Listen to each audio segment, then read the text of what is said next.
Hey everyone, welcome. Today, we're going to do something really cool. We're not just learning words, we're going to use them like building blocks to create an entire world right from the very beginning. So let's jump in. You know, every story you love, every movie you watch, it all starts with just a few simple words. Words are the tools we use to paint pictures inside our heads. And today, we're the ones in charge.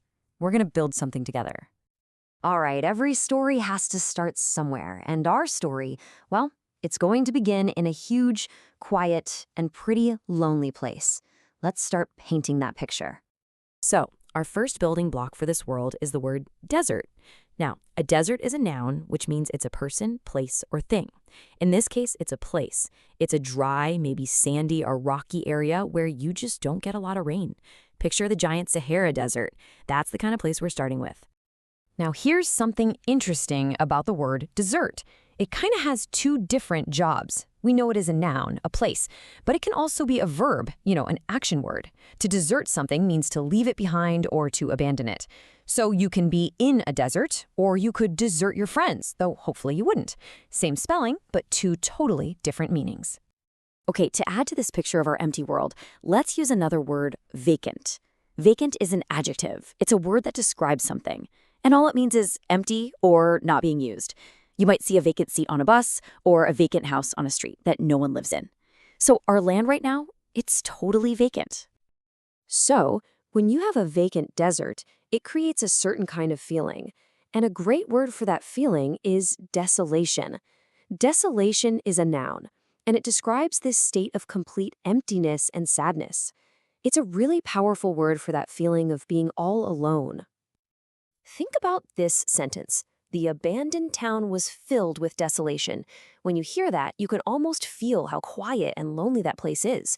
So that's our starting point, a desert, totally vacant and filled with a feeling of desolation. But you know what? Stories change, and so is ours. It's time to bring some life into this place. We're going to completely flip things around and fill this empty land with energy and color. And the perfect word for this big change is abundance. Abundance is pretty much the exact opposite of emptiness. It's a noun, and it means you have a whole lot of something, like way more than you actually need. It's all about having plenty. And you can have an abundance of pretty much anything. You could have an abundance of fresh vegetables in a garden, or an abundance of kindness from a friend. So, in our story, this once empty land now has an abundance of life. With all this new life popping up, our world needs some color, right? So let's add the word verdancy. Verdancy is another noun, and it describes that beautiful, deep green color you see when plants and trees are super healthy and growing. Our desert is now green and alive with verdancy. So, our world isn't empty anymore. It's full of life, it's full of color. But for life to really last, it has to be passed on to the next generation. So let's talk about our final chapter. Our last word for today is progeny. Progeny is a noun, and it's basically a more formal way to say children or offspring. It's talking about the next generation that comes from a person, an animal, or even a plant. So you can think of it like this. Progeny is the word that connects the past with the future. You have parents, and their children are their progeny. Then, when those kids grow up and have their own kids, that new generation is also progeny. It's all about life continuing on. And just like that, with only a handful of words, we've built a world. We literally told a story. We started with nothing, and now we have this place that's bursting with life and has a future. Look at the journey we just took together.